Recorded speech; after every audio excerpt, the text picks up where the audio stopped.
오늘도 여러분의 예배하는 자리에 여러분의 심령 가운데에 하나님의 만져주심과 또 하나님의 위로와 하나님의 평강이 여러분 가운데 가득하게 되길 주님의 이름으로 축복합니다.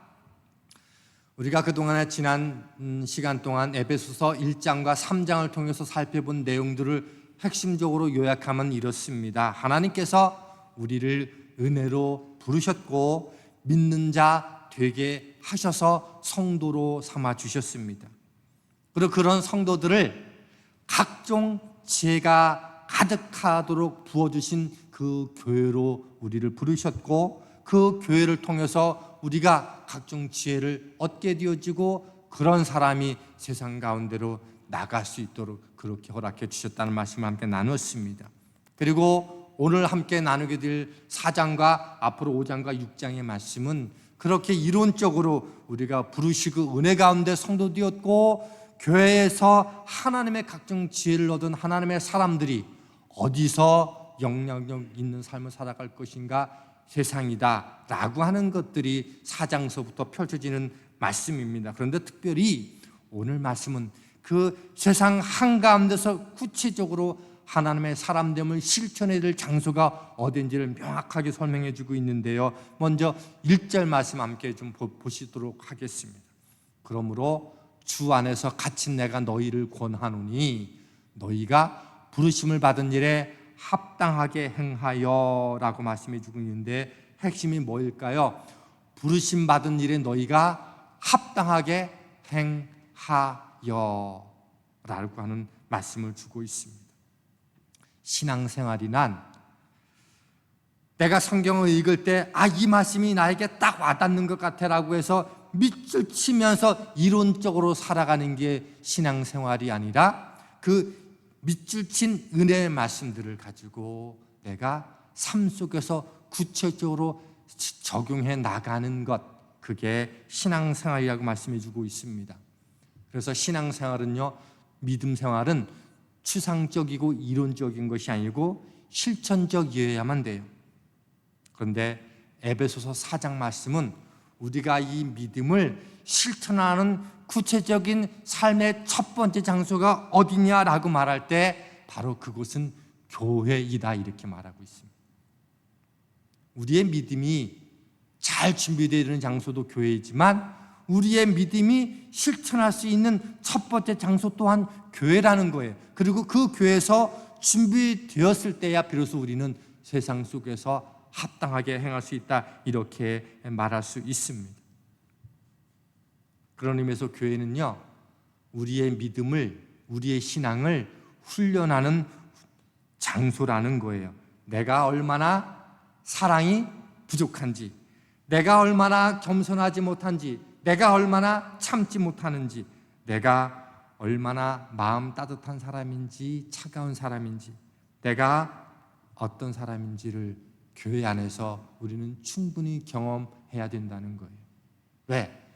교회에서 내가 그런 경험을 하지 못하고 세상 속에서 여러 가지 그 가치관을 가지고 공격하고 하나는 없는 사람들이 행하는 태도 속에서 우리가 버틸 수 없다는 거예요. 그래서 교회는 그것을 준비하고 훈련시키는 훈련 장소라는 겁니다. 교회에서만 사랑하고 참고 인내하고 바라보고 용서하는 것만도 문제지만 교회 안에서 그런 것들을 행하지 못하고 바깥에서 행한다, 그런 것들도 불가능하다는 거예요. 그러면 교회에서 어떻게 우리가 준비될 것인가? 바로 그것은 성도와 성도 관계 속에서 그 일들이 만들어져야 되는데 어떤 자세를 해야 되는가? 그 말씀이 바로 2절의 말씀입니다. 모든 겸손과 온유로 하고 오래 참음으로 사랑 가운데서 서로 용납하고, 이 에베소서가 교회를 향한 말씀이에요. 그러니까 겸손하고 온유하고 사랑 가운데서 서로 용납하는 것을 믿지 않는 사람 가운데서 행하기 전에 먼저 교회 안에서 성도와 성도 안에서 이런 일들을 행해야 된다라고 말하고 있습니다. 그럼 우리가 어떻게 이것을 지켜줄 것인가? 3절 말씀을 보면 이렇게 돼 있어요. 제가 PPT로 기록해 놓지는 않았지만 3절이 이렇게 돼 있어요. 평안에 매는 줄로 성령이 하나 되게 하신 것을 힘써 지키라. 성령이 교회 안에서 성도와 성도를 이미 하나 되게 만드셨어요. 그러니 우리 역할은 뭐라는 거예요? 하나 된 역할들을 힘써 지키는 게 우리의 역할이라는 거예요. 뭐로? 겸손과 온유와 오래 참음으로 서로 용납하는 방식으로 교회에서 그렇게 하나됨을 지켜가야 된다는 겁니다.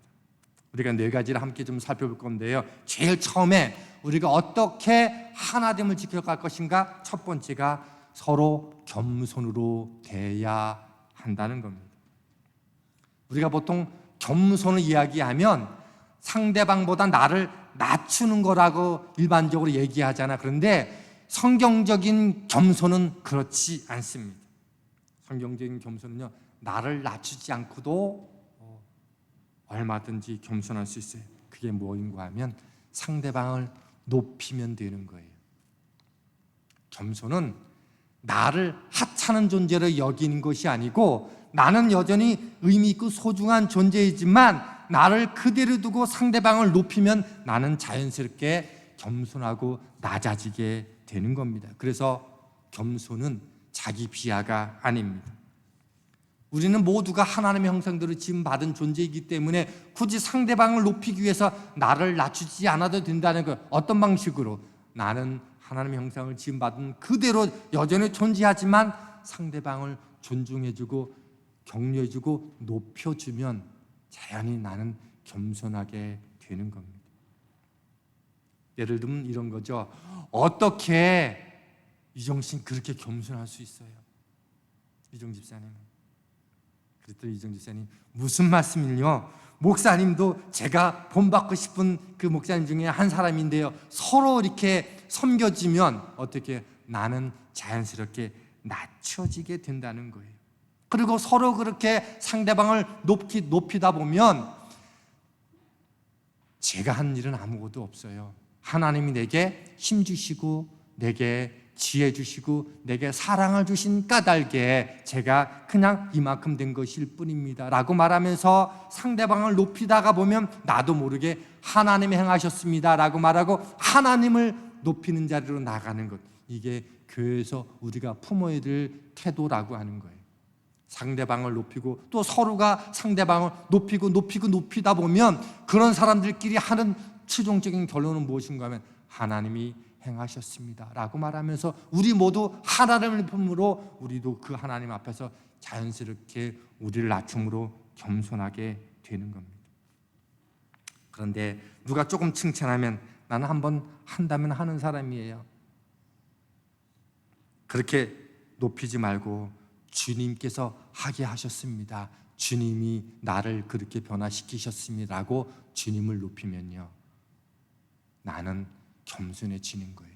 그렇게 서로를 높이면서 서로 낮아지고 그리고 주님이 높여줘서 모든 사람들이 겸손해지는 그런 교회.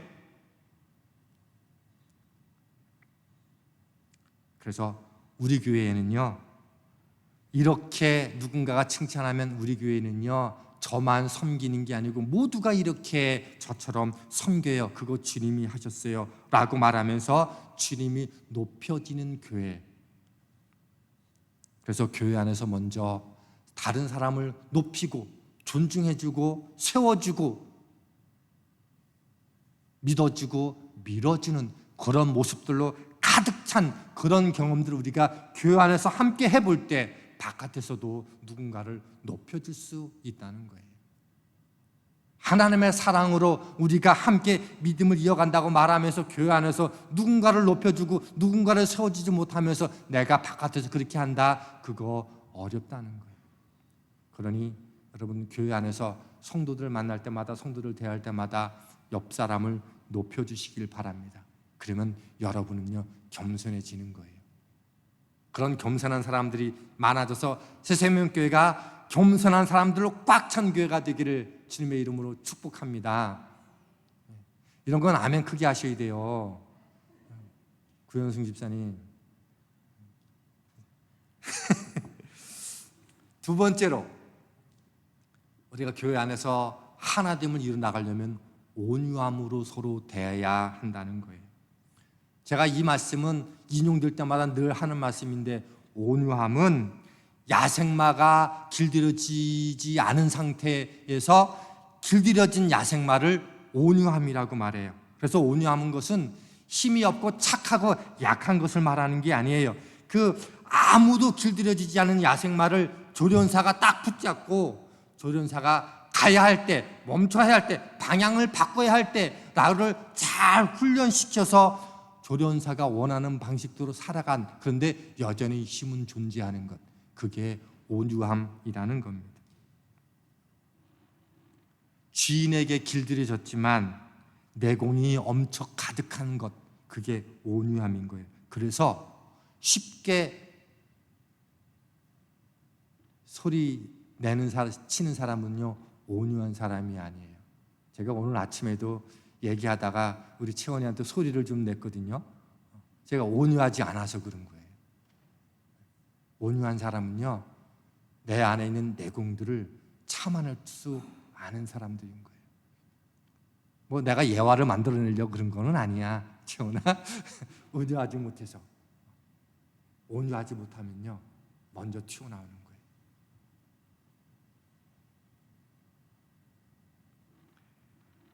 교회는요, 전쟁터가 될 수도 있고요, 천국이 될 수도 있어요. 상대방을 내 방식대로 길들이려고 할 때, 그때는 전쟁터가 될 수 있고요, 서로에게 길들이려고 애를 쓰면 그곳은 천국이 되는 거예요. 제가 당신께 맞추겠습니다. 제가 당신께 맞추겠습니다. 서로에게 내가 가진 힘을 발휘하지 않고 상대방을 맞추고 내가 길들여져 가는 것, 그럴 때 교회는요, 천국이 되는 거예요. 우리는 그렇게 준비된 마음으로 세상으로 나가야 된다는 거예요. 여러분 한 번씩은 다 읽어보셨을 생덱쥐베리의 그 어린 왕자에서 어린 왕자에게 여우가 하는 말이 있어요. 길들여진다는 것에 대해서 이렇게 정의를 합니다. 길들여진다는 것은 좋은 일이야. 왜냐하면 서로에게 특별한 존재가 된다는 것이기 때문이야. 이렇게 말합니다. 이 사람이 나에게 소중하면 나는 그 사람에게 길들여지고 싶은 거예요. 그렇지 않습니까? 그거 어렵지 않아요. 저 사람에게 내가 맞춰주고 싶지 않은 것은 뭐예요? 그 사람이 나에게 특별하지 않기 때문에 내가 안 맞춰주고 싶은 거예요. 하찮게 여기기 때문에 그런 거예요. 내가 누군가에게 길들여진다라고 하는 것은 그 사람을 사랑한다는 증거입니다. 상대방이 특별한 존재이고 사랑하게 되어지면요, 나는 맞춰주고 싶은 거예요. 길들여지고 싶은 거예요. 길들여진다는 건 그래서 서로에게 특별한 관계가 되었다라고 하는 증거가 됩니다. 내가 그 사람을 사랑하지 못하면요, 억지로 하게 되는 거예요. 맞추게 되는 거예요. 내가 당신에게 맞추겠다고 서로가 서로에게 맞추어주는 것, 그래서 그것을 온유라고 말하는 겁니다. 교회는 이런 훈련을 할 수 있는 장소예요. 교회 안에 성도를 특별한 분이라고 생각해서 내가 맞추면 그분도 맞추어 주는 거죠. 그러면 교회는 모두가 특별한 사람들로 가득 찬 곳이 되고, 특별한 사람들로 가득 차 있으니 그곳은 특별한 교회가 되는 겁니다. 특별한 사람들이 모여서 특별한 공동체, 특별한 교회가 되는 게 아니라 서로를 특별하게 여기기 때문에 그렇게 여기다 보니까 서로 특별한 존재가 되었고, 그래서 특별한 교회가 되는 것. 그래서 교회는 그렇게 특별한 교회가 되어져 가는 겁니다. 아주 제가 좋아하는 글귀인데 오늘 제목도 이것 때문에 이렇게 정했어요. 목민심서에 이런 글이 있어요. 품으려 하면 꽃이 아닌 것이 없고 배려하면 풀이 아닌 것이 없다라는 말이 있습니다.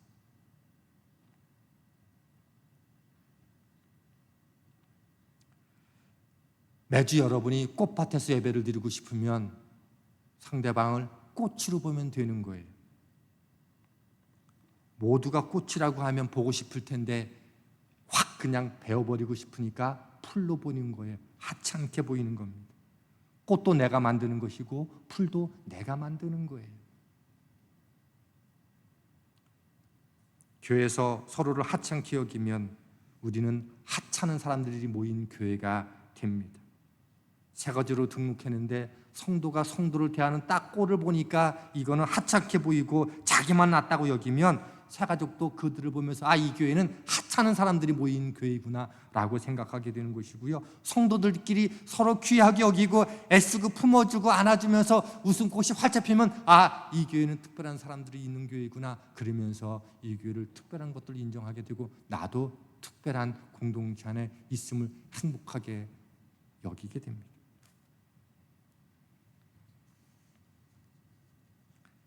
사실은 가정에서도 똑같아요. 남편분들, 아내분들, 부부가 함께 외출을 할 때 특별히 남편분들, 아내를 최고로 높여줘야 돼요. 그래야 다른 사람도 여러분의 아내를 높여주는 거예요. 한국적인 심성으로 당신이 뭘 할 줄 알아? 아내를 귀찮게 여기면, 남편의 아내를 귀찮게 여기면 다른 사람들도 저 사람의 아내는 하찮은 사람이구나 라고 여기고, 남편이 안 계실 때도 그 아내를 하찮게 여깁니다. 왜? 하찮게 대접받는 것을 봤으니까. 사람들은 내가 없을 때 내 아내나 내 남편에 대해서 내가 했던 방식으로 그들을 동일하게 대합니다. 부부는 그래서 서로를 소중하게 아끼고 만들어 가야 됩니다. 자식들 앞에서도 마찬가지예요. 자녀들 앞에서 남편은 아내를, 아내는 남편을 귀하게 여겨야지. 아버지가 안 계셔도, 어머니가 안 계셔도 부모를 누군가가 그분을 극진히 여길 수 있습니다. 아버지 그만하세요. 엄마 제발 좀 그만. 핀잔 주면 쟤네 부모는 함부로 대해도 되는 존재인가 보다 라고 여깁니다. 자녀가 함부로 대하는 부모를 누가 귀하게 대하겠습니까? 자녀를 함부로 대하는 부모를 어떤 이웃이 그 자녀를 귀하게 대하겠습니까? 자녀가 어떤 상황에서도 부모를 존귀하게 대하면 겉으로 볼 땐 별로인 것 같은데 너 저렇게 떠받치면 10중 8구 그럴 거예요. 저 부모님이 돈이 많은가 보다. 아니면 인격과 지혜가 탁월한가 보다. 그러면 내가 없는 자리에서도 누군가는 부모를 그렇게 귀하게 대합니다. 자녀도 마찬가지고 남편과 아내도 마찬가지입니다. 내가 상대방을 높이고 주님을 높이면 그 교회는 특별한 교회가 되는 거예요. 여러분은 특별한 교회 다니고 싶으십니까? 하찮은 교회 다니고 싶으십니까? 목회자가 어디에 가서든지 섬기는 교회를 하찮게 표현하고 성도를 하찮게 여기면 저는 하찮은 교회에 다니면 하는 목사가 되는 거예요. 그렇죠?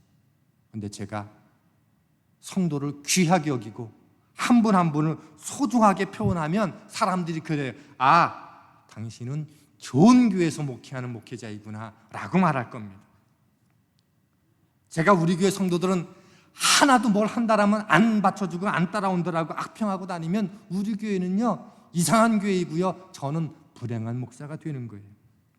어느 목사님이 어느 가정에 신방을 갈 일이 있어서 초인종을 눌렀더니 아주 어린 꼬맹이 자녀가 나왔더랍니다. 그러더니 이렇게 말하더래요. 아빠, 김 목사 왔어. 그러더랍니다. 집에서 부모가 목사를 그렇게 부르니까 자녀들이 똑같이 따라하는 겁니다. 목사를 한 번도 높여본 적이 없으니까 여러분이 대표로 기도를 할 때도요, 설교하는 담임 목회자를 위해서 간절하게 기도해야 돼요. 저 기도하는 분이 담임 목사를 저렇게 소중히 존귀히 여기는구나 라고 하는 게 느껴질 만큼 여러분 기도 함께 해주셔야 되는 거예요. 여러분이 하찮게 여기는 사람 앞에서 누가 은혜를 받고 누가 사모할 수 있을까요?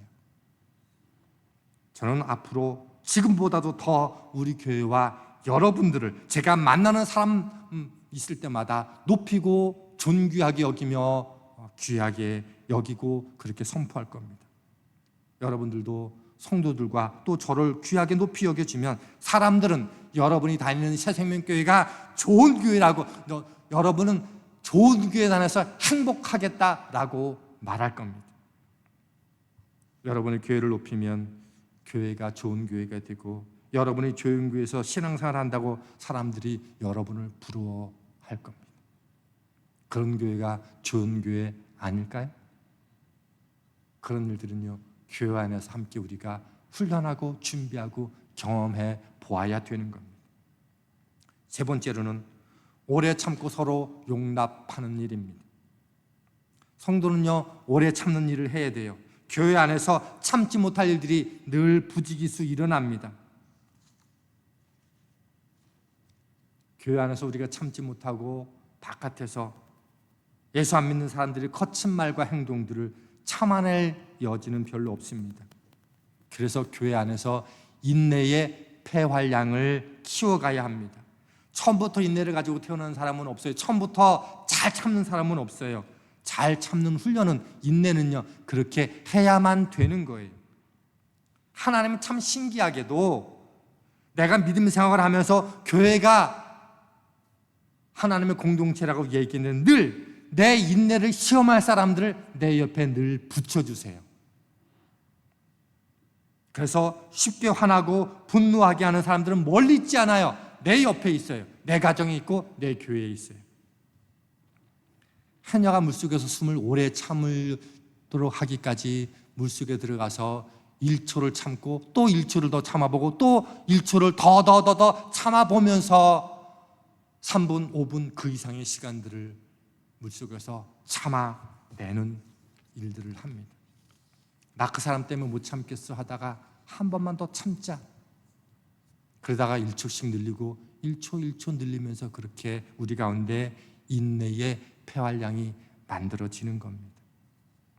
그렇게 준비되어서 우리는 세상으로 나가는 거예요. 때따라 세상에 나가보면, 야, 저 사람 내공이 크네, 저 정도면 당장 기분 나빠서 그만둘 터인데 저걸 견디네 라고 말하는 그런 그리스도인다운 각오가, 그리스도인다운, 제가 이게 이 말을 쓰고는 이게 어떤 표현인가 싶어서 보니까 일본이라는 말을 써가지고 제가 안 하는데, 사람이 가오가 있어야지라는 표현을 하잖아요. 그죠? 사람이 가오가 있어야지. 근데 이게 일본 말이더라고요. 우리 그리스도인들은요, 어디서 이것을 준비해요? 교회에서 준비하는 거예요. 그리고 가정에서 함께 준비해야 되는 거예요. 그래서 사랑 가운데 서로 용납하라라고 하는 이 구절의 영어로 bearing with one another in love 이렇게 돼 있어요. 근데 이 참다 용납하다는 단어를 bear라고 하는 단어를 썼더라고요. 리브 성경을 살펴보니까. 근데 이 bear라는 단어에 여러 가지 뜻이 있잖아요. 참다, 품다, 나타라는 뜻이 다 그 안에 들어가 있어요. 용납이라는 것은 뭐냐? 산모가 아기를 품고 그리고 견디면서 낳을 때까지 참아내는 것, 그게 용납이라는 거예요. 사람을 품는다는 것은 그 한 영혼이 하나님 앞에 거룩하게 변화되어서 성장하고 성숙할 때까지 내가 기다려주고 참는 거예요. 그 사람을 내 마음에 품고 참아주는 것, 그게 용납이라고 하는 겁니다. 우리는 교회 안에서 서로가 서로를 품은 사람들입니다. 그 사람이 부족해도 믿음 안에서 자라고 성숙할 때까지 기다려주는 것. 그래서 성도의 믿음의 현장은 1차 현장은 세상이 아니라 먼저 교회입니다. 그리고 2차 현장이 5장, 6장에서 나오는데 가정이고요. 그래서 교회와 가정에서 계속 왔다 갔다 하면서 그렇게 함께 훈련된 모습들을 가지고 세상에 나가야 되는 겁니다. 그래서 교회에서 신앙생활하는 것은 기쁘지만 즐거운 일이지만 뭐예요? 힘든 것도 있는 거예요. 왜? 내가 훈련받는 현장이기 때문에 그렇습니다. 네 번째로, 성령이 하나 된 것을 힘써 지켜야 됩니다. 아까도 서두에 말씀드렸지만 성령이 그리스도 예수 안에서 우리를 하나 되게 하셨어요. 그런데 우리는 하나 돼야 돼 라고 하는 말은 틀린 말이라고 하는 거예요. 우리는 이미 하나 됐고 하나 되게 한 것을, 우리는 하나 되게 하는 것을 어떻게 용납과 인내와 참음으로 하나 되는 것을 힘써 지켜야 되는 책임이 우리에게 있어요. 교회가 분열되고 깨지는 것을 가장 좋아하는 게 마귀입니다. 그래서 교회 안에서도요, 얼마든지 깨트려지는 일들이 있을 수 있습니다. 그리고 그 이면에는 마귀의 전략이 있다는 것들도 우리는 분별해야 됩니다. 교회는 이미 하나 된 것을 지켜내는 공동체입니다. 예수님께서 제자를 향한 기도를 기억하십니까? 요한복음 17장 21절을 보면 세 번역에 이렇게 기록되어 있어요. 아버지께서 내 안에 계시고 내가 아버지 안에 있는 것과 같이 그들도 하나가 되어서 우리 안에 있게 하여 주십시오. 그래서 아버지께서 나를 보내셨다는 것을 세상에 믿게 하여 주십시오. 보십시오. 내가 하나님과 아버지와 하나가 됐던 것처럼 이 제자들도 성도들도 교회 안에서 하나 되게 해주세요. 그래서 세상이 교회를 보고 그들이 하나 되었음을 알게 해주세요 라고 예수님께서 기도해 주셨어요. 교회 안에서 서로가 하나 되지 못하면 믿지 않는 사람들이 보이지 않는 하나님을 볼 수 없다는 거예요. 교회가 서로 사랑하면 하나님이 사랑인 것을 알고 서로 용납하고 품어주면 하나님도 그런 분인 줄 안다는 거예요. 성령이 십자가를 통해서 우리가 하나 되게 하신 것을 우리가 힘써 지키는 방법은 교회 안에서 서로 다른 사람을 높여줌으로 우리가 겸손해지는 것이고요. 그리고 내가 여전히 힘은 있지만 주님께서 나를 길들이셨으니 나도 그분에게 길들여지기를 원한다라고 하는 마음으로 함께 서로를 길들여 가는 것이어야 됩니다. 그리고 힘들지만 10초씩 1초씩 참는 것을 조금씩 늘려가면서 우리의 영적인 폐활량을 키워가는 것, 그리고 참아주는 것, 그거 우리가 교회에서 함께 감당해야 된다라고 주님은 말씀해 주셨어요. 우리가 이런 일들을 교회에서, 가정에서 실천해보고 이겨보지 못하고 어떻게 세상에서 이길 수 있을까요? 그래서 사도 바울은 1장부터 3장까지 우리가 어떤 존재인지를 명확하게 가르쳐주고 있고, 그리고 세상에서 부름받은 자답게 행하도록 하기 위해서 너희들이 교회와 가정에서 어떻게 훈련될 것인가. 그리고 사도 바울은 제일 첫 번째 장소로 먼저 훈련 장소로 교회를 소개하고 있고, 그 다음에 5장과 6장은 가정을 이야기하고 있습니다. 세상이 하나님을 못 보았지만 새생명교회 성도들을 보니 하나님을 본 것 같다고, 천국을 보고 싶은데 새생명교회를 보니까 한번 가보면 알 것 같다라고 사람들이 말하더라. 전도하러 가기 전에 이미 소문을 듣고 사람들이 달려오는 그런 새생명교회, 그 일들은 우리가 함께 만들어가는 일이어야 됩니다. 제가 지난주 함께 말씀드렸던 것이 그겁니다.